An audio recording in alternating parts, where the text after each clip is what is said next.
வாழ்க வையகம், வாழ்க வையகம், வாழ்க வளமுடன். குரு வாழ்க, குருவே துணை. அனைத்து நிலை பேராசிரியர்களுக்கும், அருள்நிதியர்களுக்கும், மேடையில் வீட்டிற்கும், அனைத்து ஆசிரியர் பெருமக்களுக்கும் நன்றி, வாழ்த்துக்கள். இந்த வாய்ப்பு கொடுத்ததுமைக்கு இப்பதான் இது முதல் நிறைய மேடைக்கு வந்திருக்கிறேன், அதுவும் அனுபவ உரையின் மூலியமாக. நாங்க நெய்வேலியிலிருந்து 20ஆம் தேதி 7 மணிக்கு கிளம்பி 21ஆம் தேதி 7 மணிக்கு கேட்டுக்கிட்ட வரும்பொழுது எங்களோட ரொம்ப அன்பாவும் அவங்களோட கருணையான கரங்களால பேப்பரை நான் உங்களுக்கு மெயில் வந்துச்சா, ரூம் புக் ஆயிடுச்சான்னு கேட்டு நாங்க லக்கேஜ் எல்லாம் கையில தூக்கிட்டு வந்தோம். உடனே அங்க இருந்த வாகனத்துல எங்களை உட்கார வச்சு நம்மளுடைய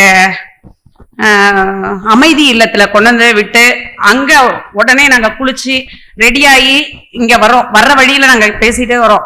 யோகா டேக்கு நம்மளுக்கு வாய்ப்பு இருக்கா என்னன்னு தெரியல, முடிஞ்சிருச்சா என்னன்னு தெரியல. அங்க நம்ம ஊர்ல இருந்தா ஸ்டேடியத்துல எல்லாம் செஞ்சிருப்பாங்க அப்படி சொல்லிட்டு ஒரு மாதிரி இனம் புரியாத இதோடவே வந்துகிட்டு இருக்கோம். அங்க போயிட்டா ஐயா சொன்ன மாதிரி கஞ்சு, நான் இங்க வந்தாலே இந்த இட்லி எல்லாம் சாப்பிட மாட்டாங்க, கஞ்சை வாங்கி சாப்பிட்டுட்டு பீட்ரூட் தொகையில அன்னைக்கு அற்புதமா இருந்துச்சு.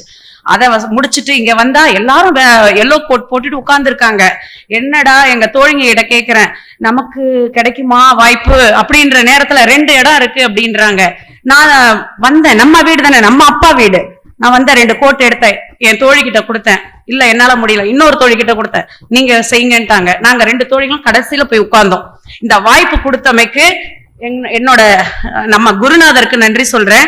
ஏன்னா மனசுல நினைச்சுக்கிட்டே வந்தோம், என்னடா நம்ம 10வது இது நம்மளோட யோகா தினத்துல நம்ம இங்க வந்திருக்கோம், இந்த வாய்ப்பையும் நமக்கு கொடுத்திருக்கிறாரு ஐயா அப்படின்னு சொல்லிட்டு ரொம்ப சந்தோஷத்தோட நம்மளை அமைதிப்படுத்துறதுக்கோசரம் தவத்துல உட்கார வச்சுட்டு கண்ணை திறந்து பார்த்தா மேடையில எல்லாம் நம்மளுடைய ஆசிரியர் பெருமக்கள்ல இருந்து அம்மா சப் கலெக்டர் வரைக்கும் உட்கார்ந்துருக்காங்க.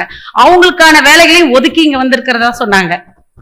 அது மாதிரி பெண்ணின் பெருமையை பத்தி நம்ம மகரிஷி சொல்லி இருந்தாலுமே அந்த பெண்ணினமே அங்க வந்து அன்னைக்கு அந்த யோகா டே அன்னைக்கு உட்கார்ந்து எல்லாருக்கும் அதை பேசும்பொழுது ரொம்ப சந்தோஷமா இருந்துச்சு. அடுத்தது பாத்தீங்கன்னா ஆசிரியர் பெருமக்கள் எல்லாருமே எப்பயுமே எதுலையுமே சலைச்சவங்க கிடையாது இல்லைங்களா? ஏன்னா நம்ம எல்லாமே அவரோட விதையில இருந்து வந்த விருட்சங்கள் தானே, அப்ப எல்லாமே நம்ம அப்படித்தானே இருப்போம். அது மாதிரி ஆசிரியர்கள் எல்லாருமே ஒவ்வொரு முத்துக்களா கோர்த்து நம்மளுக்கு கொடுத்துருக்காங்க.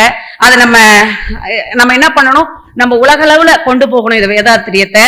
அடுத்த உணவு, இங்க கொடுக்குற சுத்தமான ஒரு சூழல், இங்க கடைநிலையில இருந்து வேலை செய்ய உயர்நிலையில இருந்து எங்களை அன்போட எங்களை அரவணைக்கிற அனைத்து ஆசிரியர் பெருமக்களுக்கும் நன்றி. வாழ்க வளமுடன். நன்றிங்க ஐயா.